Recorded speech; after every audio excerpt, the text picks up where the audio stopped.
భవ అన్న పేరుతో జలములకు అధిష్టాన దేవతగా ఉంటాడు పరమేశ్వరుడు. ఆ నీరు లేకపోతే బ్రతుకు లేదు, ధర్మము లేదు, రెండూ లేవు. నీరు లేకపోతే ఇహము ఉండదు, పరము ఉండదు. నీరు లేదు, స్నానం లేదు.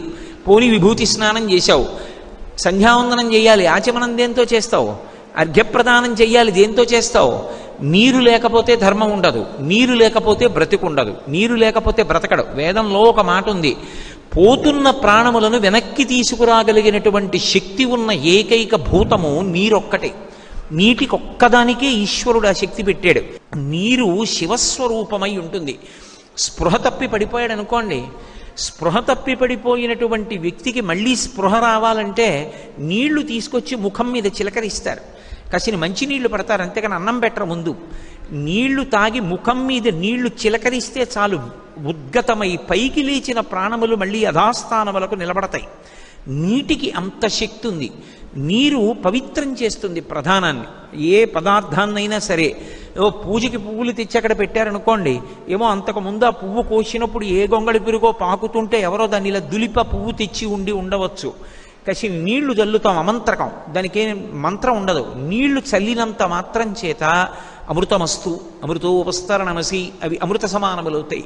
ఈశ్వరుని యొక్క నివేదనకి పూజకి అర్హములవుతాయి. అందుకే పూజయందు అమంత్రకంగా చేసేటటువంటి ఉపచారం పదార్థముల మీద నీటిని చల్లడం. ఆ నీరు చల్లకపోతే అవి పూజకి యోగ్యములు కావు. నీటికి అంత శక్తి ఉంది. ఈ నీరంతా కూడా శివస్వరూపం. అట్లా నీరంతా శివస్వరూపమైతే దానికి పూజ చెయ్యాలనుకుంటే జంబుకేశ్వరంలో జలలింగం, అందుకే నీటి నుంచి నీటి ధారలు ఊరుతూ ఉంటాయి. అరుణాచలంలో అగ్నిలింగం. సరే, అరుణాచలం గురించి నేను ప్రస్తావించవలసి ఉంటుంది. అగ్నిహోత్రమే అరుణాచలంలో ఉన్నటువంటి లింగస్వరూపమైంది. అందుకని అక్కడ ఉన్న శివలింగాన్ని ఆరాధన చేస్తే అగ్నిని ఆరాధన చేసినట్లు. కాబట్టి అరుణాచలంలో అగ్నిలింగం. ఇక శ్రీకాళహస్తిలో వాయులింగం. నమస్తే వాయు త్వమేవ ప్రత్యక్షం బ్రహ్మాసి అని. వాయువుకి ఒక లక్షణం ఉంటుంది, వాయువే సుఖము. సుఖము అన్న మాటకి పర్యాయ పదం ఏదంటే వాయువు. వాయువు లేదనుకోండి దుఃఖమే. అసలు వాయువు లేకపోతే ఇక మిగిలినవి ఏవి ఉన్నా కూడా అసలు సంతోషంగా ఉండడు. అందుకే వాల్మీకి మహర్షి శ్రీరామాయణం ఉత్తరకాండలో ఒక మాట అంటారు, వాయు ప్రాణ సుఖం వాయు, వాయు సర్వమిదం జగత్, వాయునాసం పరిత్యక్తం న సుఖం విందతే జగత్ అంటారు. వాయు ప్రాణ, వాయువే ప్రాణము. వాయువు లోపలికెళ్ళి పైకి వస్తోంది కాబట్టి సంతోషంగా ఉంటాడు.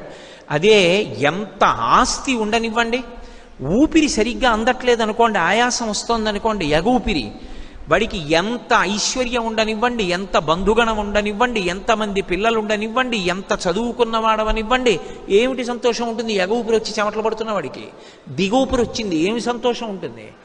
గాలి లేదు, ఏమి సుఖంగా ఉంటుంది? ఎన్నిటి మధ్య కూర్చున్నా గాలి ఆట్టలేదనుకోండి, ఏమిటి సంతోషంగా ఉంటుంది? వీడు ఇంకో అరగంట చెప్తాడని కదా నాకు 2 పెట్టారు. గాలి తగిలితే సుఖంగా ఉంటుంది. వాయు ప్రాణ సుఖం వాయు, వాయు సర్వమిదం జగత్. అసలు వాయువే సమస్త జగత్. వాయువు ఆగిపోయిందనుకోండి ఇక లోకం ఉండదు. ఎందుకు ఉండదు అంటే మనం ఉండడం ప్రధానం కాదు, ధర్మం ఉండడం ప్రధానం.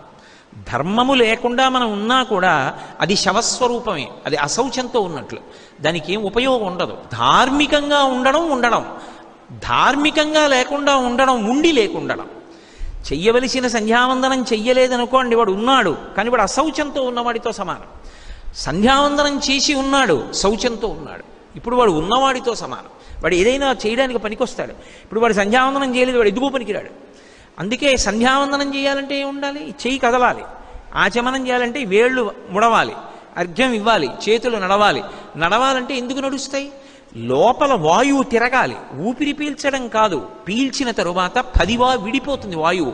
ప్రాణ అపాన వ్యాన ఉదాన సమాన నాగ కూర్మ కృకర ధనంజయ దేవదత్తములని 10 రూపాల్లో విడిపోతుంది. విడిపోయి శరీర నిర్వహణ చేస్తాడు.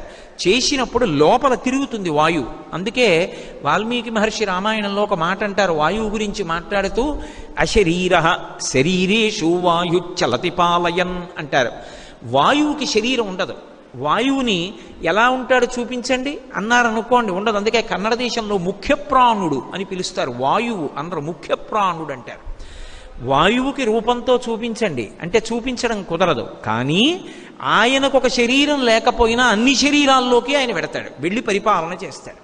ఆయన లోపలికి వెళ్ళి పైకి వస్తున్నాడు కాబట్టి నేను మాట్లాడుతున్నాను. ఊపిరి తీస్తూ మాట్లాడండి అన్నారనుకోండి, మాట్లాడలేరు. ఎందుకంటే అసలు ధారకము పోషకము వాయువు, అది లోపలికి ఎడితే నిలబడుతుంది, శరీరం పనికొస్తుంది.